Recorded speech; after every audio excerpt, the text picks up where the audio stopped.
Tugeze ku musozo w'ukwezi kwahariwe umubyeyi Bikira Mariya.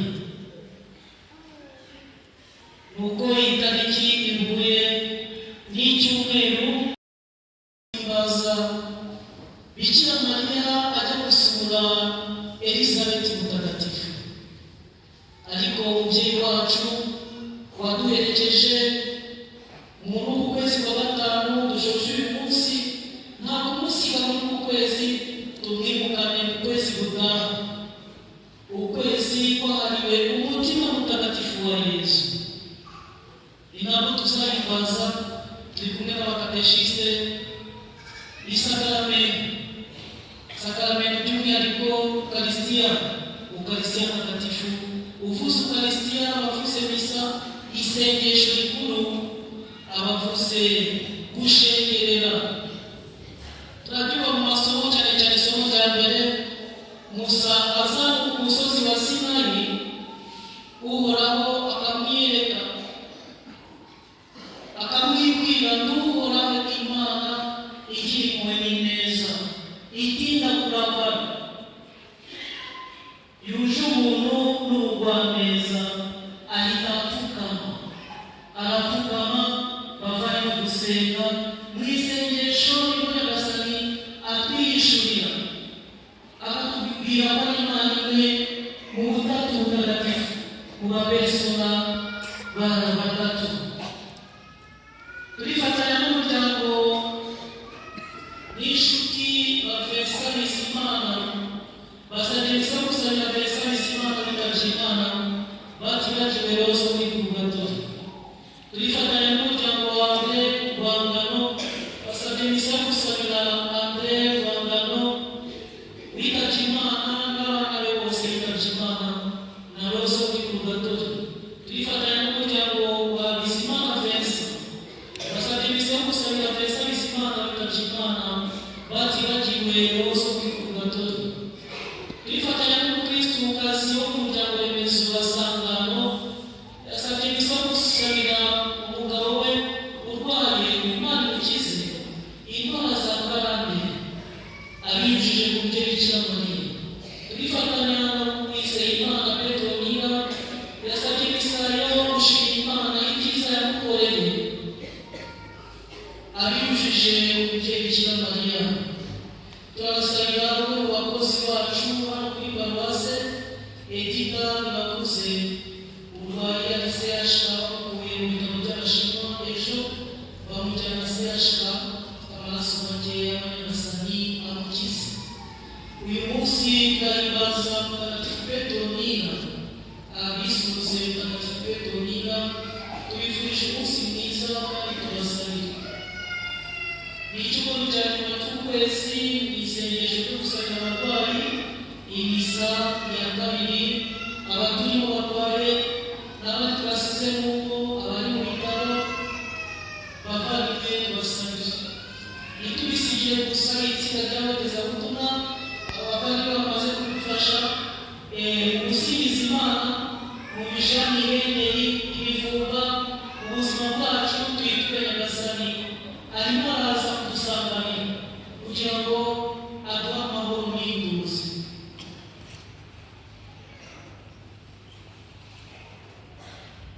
Remera Imana ishobora byose.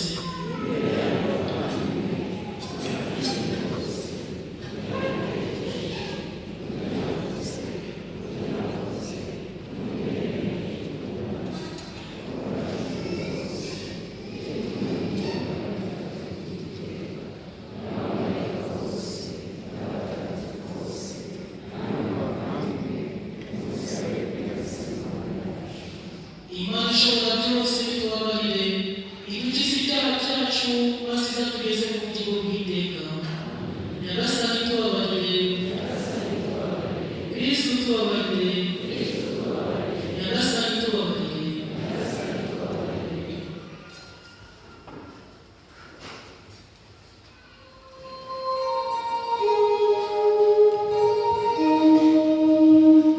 Imana isingizwe mu ijuru.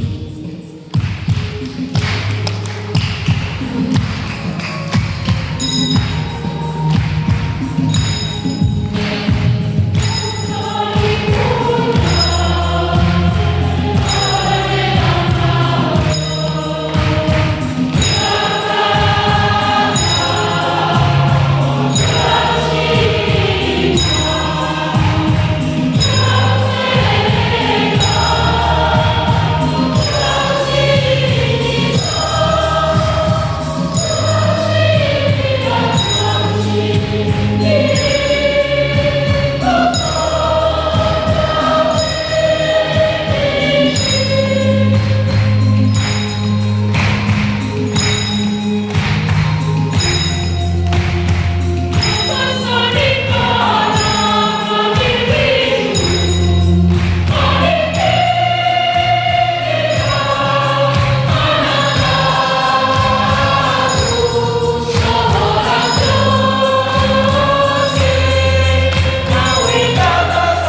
Nyagasani mubyeyi wacu, ni wowe wohereje munsi ijambo wawe, soko y'ukuri kose, na roho wawe soko y'ubutungane, maze wishurira utyo abantu iyobera ryawe ry'agatangaza.